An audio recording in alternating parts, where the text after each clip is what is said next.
My name is Madeline, and I learned the hard way that sometimes the people who should protect you are the ones who'll destroy you without a second thought. Madeline, we need to talk about your living situation. My mother Patricia stood in my kitchen like she owned it, even though I'd been paying my own mortgage for 3 years. My son Nolan was at school, which she'd timed perfectly. What about it? Your father and I think it's time you considered moving closer to us. We found a rental property near our neighborhood. I set down my coffee cup. Mom, I own this house. Exactly. You could sell it. The schools near us are excellent, and we could help with Nolan more. Help how? You see him twice a month. She straightened a dish towel. We'd see him more if you lived closer. Gregory, tell her. My father walked in from the living room. Your mother's right. That neighborhood you're in is going downhill. We worry about Nolan's safety. My neighborhood is fine. Fine isn't good enough for our grandson, Patricia said. We have connections at the private school. He's happy where he is. Happy? My father laughed. He's 7. He doesn't know what's good for him. Which I'm doing. Are you? Patricia opened my refrigerator without asking. Because from where we stand, you're struggling. Working those long hours, barely seeing him, leaving him with that babysitter. Rachel is a college student studying early childhood education. Exactly. A child watching a child. Patricia closed the fridge with a sigh. We're trying to help you, Madeline. Why are you being so defensive? My phone buzzed. Work. I glanced at it and my father pounced. See? Can't even have a conversation without work interrupting. I'm a project manager. Sometimes I get messages. You're a single mother, Patricia corrected. That should be your priority, not some corporate job that doesn't appreciate you. They appreciate me fine. Then why haven't you been promoted? You've been there 4 years. I felt my chest tighten. How do you know I haven't been promoted? Your brother mentioned it. Of course Derek mentioned it. My older brother, the golden child, who worked for my father's commercial real estate company. Derek doesn't know anything about my career. He knows you're still in the same position, my father said. Same salary, same struggles. I'm not struggling. You're alone, Patricia said quietly. Raising a child alone, working yourself to exhaustion, pretending everything's fine when we can all see it isn't. What exactly do you see? She gestured around my kitchen. This. You barely keep up with basic maintenance. The yard needs work. Nolan needs structure. I have support. From who? That babysitter?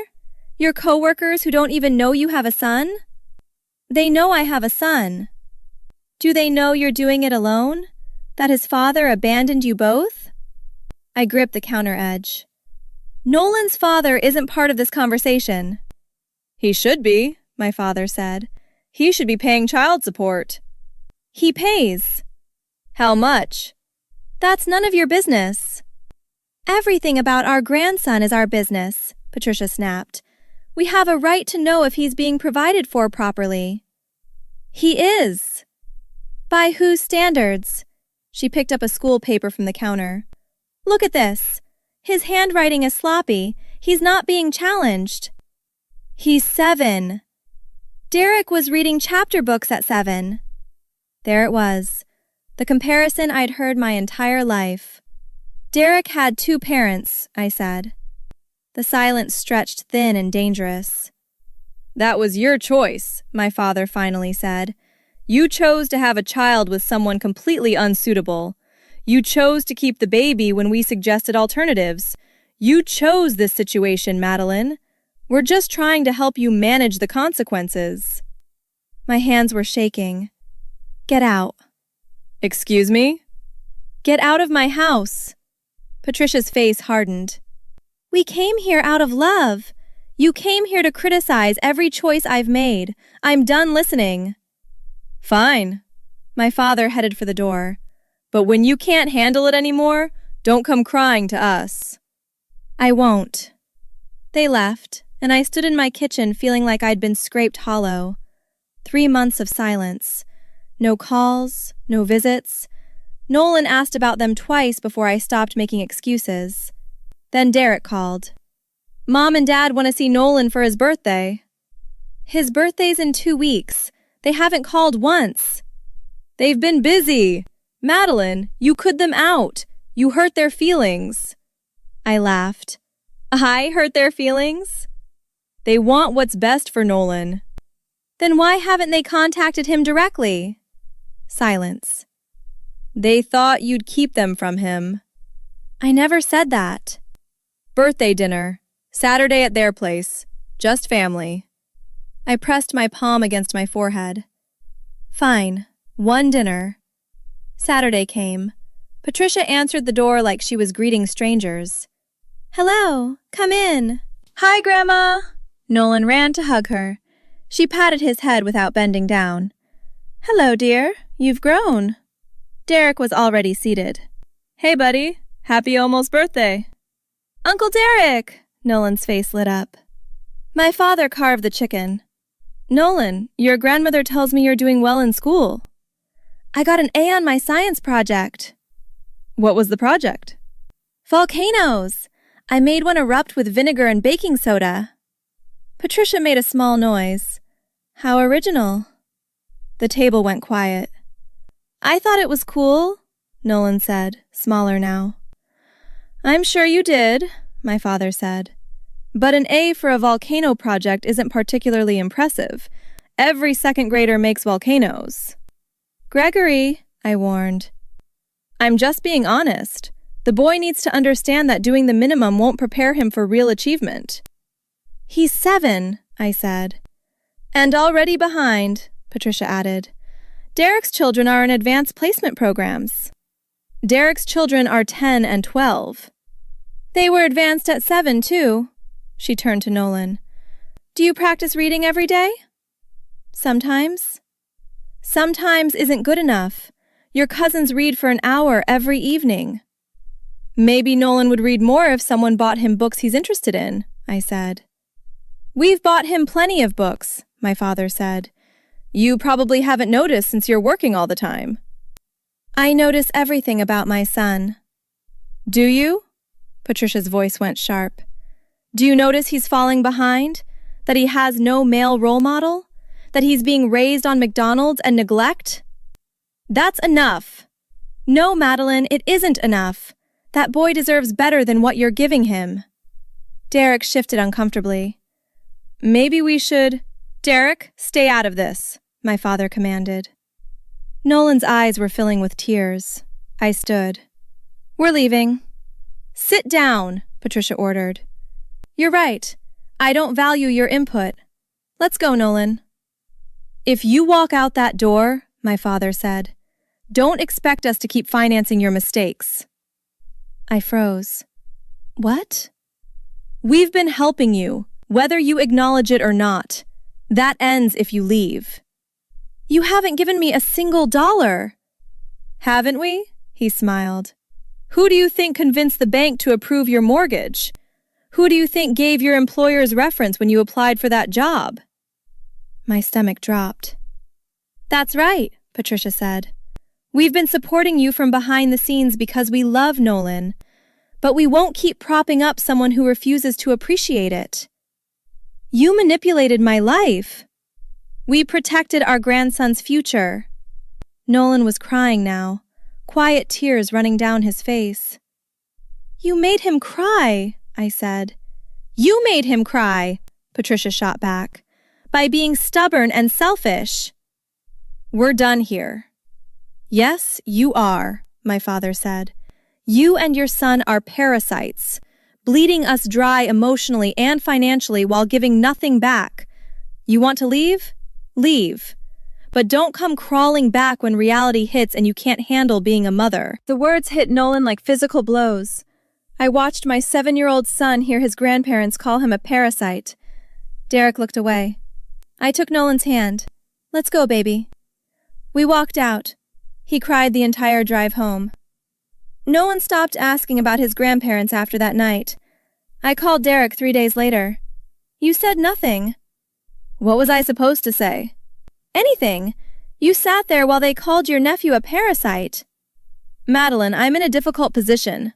Dad's my boss. Mom and Dad help with my kids. You can't defend a 7-year-old child? It's more complicated than that.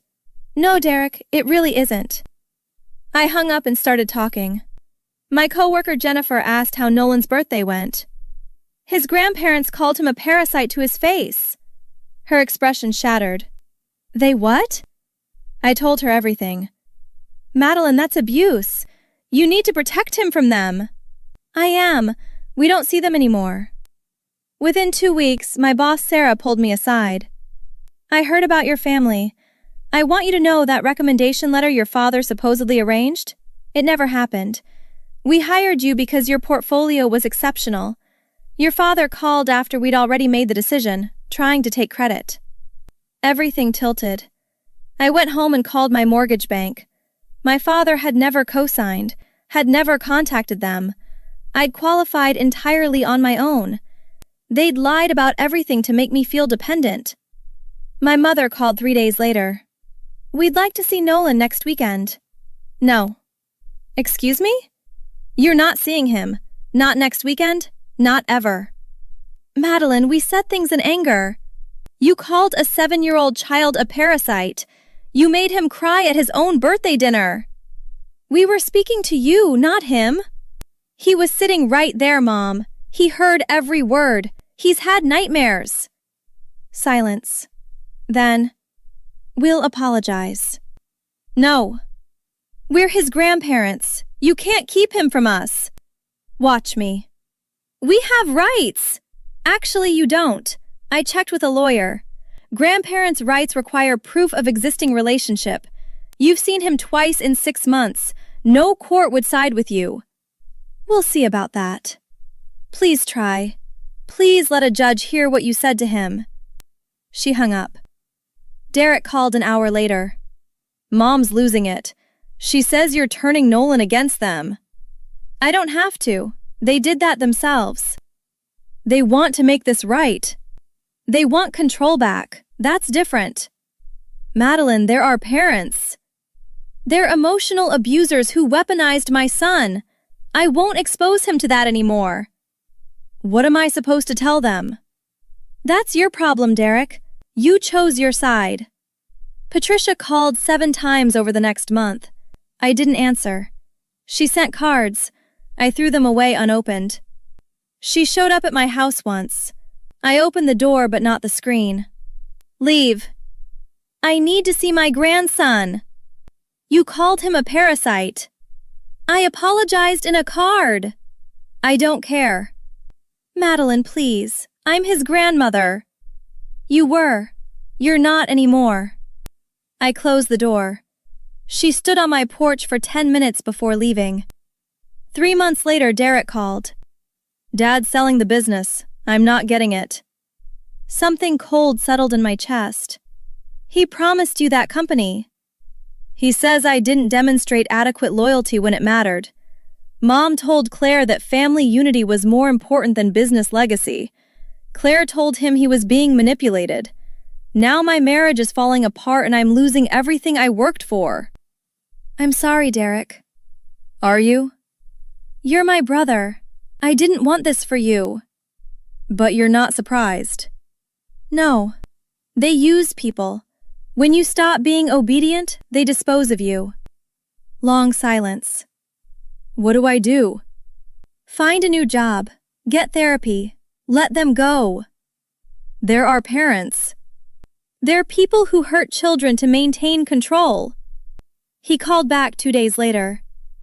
Claire and I are going to counseling. I'm looking for a new job. I can't work for Dad anymore. That's good, Derek. Is Nolan okay? He's better. We're both better. I ran into them at Target 3 weeks later, turned a corner and there they were. Madeline. My mother's voice was tight. Patricia, Gregory. How's Nolan? My father asked. Fine. We'd like to see him. No. We've apologized. I don't care. He's our grandson, Patricia said. He's my son. And he's thriving without you criticizing him or using him as a weapon. We never. You called him a parasite, Mom, at his birthday dinner. He had nightmares for weeks. People were staring. My mother noticed. Lower your voice. No, you spent my entire life controlling how I looked. I'm done. We made mistakes, my father said. You're cruel. There's a difference. Please, Patricia whispered. He's all we have left. Derek barely speaks to us. We lost the business. Do you know how that feels? Yes, I felt it my whole childhood, watching you parade Derek around while pretending I didn't exist. That's not true. It is. And now you're alone, because everyone saw what I've always seen. You use love as currency and people as tools. My father's face was red. After everything we've done. You've done nothing. You lied about my job, my mortgage. You tried to make me believe I couldn't survive without you. But I'm fine. You'll regret this, he said. The only thing I regret is not protecting Nolan from you sooner. I walked past them. Nolan asked about them months later. Mom, do Grandma and Grandpa hate me? No, baby. They hate themselves. They just took it out on everyone around them. Is that why Uncle Derek stopped going there? Partly, and because he finally saw what they really are. What are they? I thought about it. They're people who needed everyone else to be small so they could feel big. And when we grew anyway, they couldn't handle it.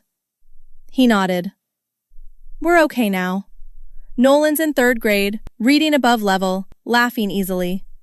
Derek comes over for dinner sometimes, his marriage healing. My parents send cards. I throw them away. They call through blocked numbers. I hang up. Last week, Patricia showed up at Nolan's school play. The principal escorted her out. She cried in the parking lot while I held my son's hand and watched him talk excitedly about his performance as a singing tree.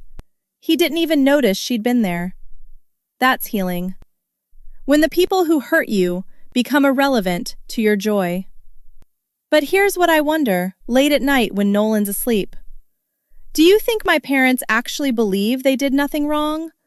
Or do you think somewhere deep down, they know exactly what they destroyed, and they're just too proud to admit it?